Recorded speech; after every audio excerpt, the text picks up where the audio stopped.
Hey y'all, Bearder Bros Golf Show back at it again for another week. I am Rod.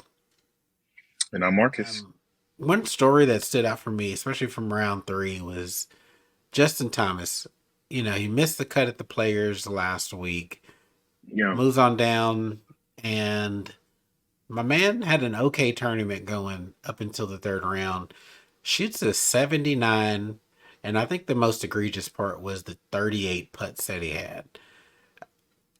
That part is I guess that's not aggravating. It's worrisome that he's got different phases of his game right now that he's struggling with. Um, where do you think he's going right now? Do you? I don't know if you've watched him lately. I don't know if he's working on something and just in the midst of a swing change. Even when he did change his swing early last year, it just was a little less upright. What do you think is going on mm, there, man? I don't think he has a lot of room to change his swing. If Dad gets off the bag as far as coaching goes, I think he needs to go to Butch. He needs to either go to Butch or he needs to go to like a Sean Foley. Butch mentally, that way he's not serious sitting here. I think that'll allow him to not think about specifics as far as technicalities. So he'll still Mhm. be able to swing his own swing and be able to bomb it and still move the ball around, and Butch will help him out mentally, as Ricky and all the other Butch stands have talked about, and it's been proven. Yeah. Butch, whatever it is he does, puts you at an ease to where you can play your game and figure it out from there. He doesn't travel. You come to Vegas, you better go out to see him where he's at, and he's going to help you. But other than that, I think the only other person that I think probably Sean Foley, like I was saying, and that's just because that'll get him to be more athletic. And again, things to where he's not thinking about the functionality of his swing.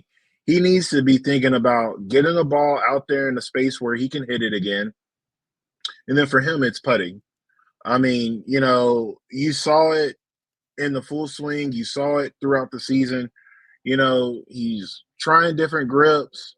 He's trying different ways to approach the putting. Sometimes he comes in and he doesn't have, you know what? As easy as it sounds, he doesn't have the same routine. I feel like he's been Hmm. trying different things and had different superstitions to where it's kind of throwing him off.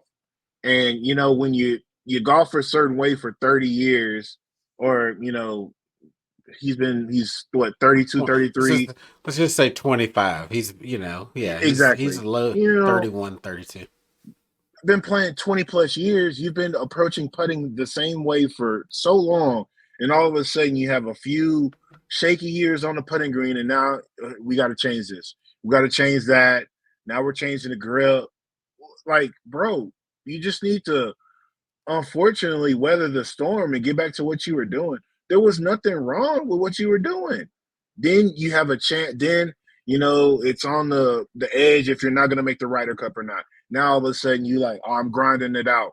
I'm figuring it out. I'm doing all this other stuff, buddy. You're in your own head at this point. Yeah. It's just I just don't really have a lot to say about JT besides that. Like, bro, you still use the same phantom putter, you still use the same putting grip, but you changing everything else about it. Like, that's what's killing me, bro. Like, I just think Yeah. JT's in his own head and he needs to stop. I think, and I Yeah. think him and Spieth are in a similar stage. They need to get out of their own head. Both of them. They're doing the same thing. Like, Yeah. y'all And having a sometimes I family now, think bro. Like, y'all don't need no I midlife crisis. I think there's definitely something to the whole needing a different voice and getting just different feedback, right? So, Yes. Spieth has been with the same coach since high school or, junior days. Same thing with, Thomas. Of course, his dad has, being a PGA professional, has given him instruction. But I think there's a certain, he's gotten, I shouldn't say, I don't know, I don't want to phrase it the wrong way. I don't want to say gotten by, but his natural talent has taken him to heights He's that, gotten too you comfortable. know, were unbelievable, right? And so now, as the game continues to grow, despite people thinking that everybody that plays golf has moved over to live that's worth the damn, there's a ton of young talent that's coming up, right? We see them week in, week out. New names are being developed. And so with Thomas and both Spieth, they had their primes where they were killing it, crushing it, coming out early, as in their early 20s, winning. And now it's like everybody's starting to catch up with them, right? And so Yeah, sometimes you have to get a different voice in there, right? Again, you mentioned it.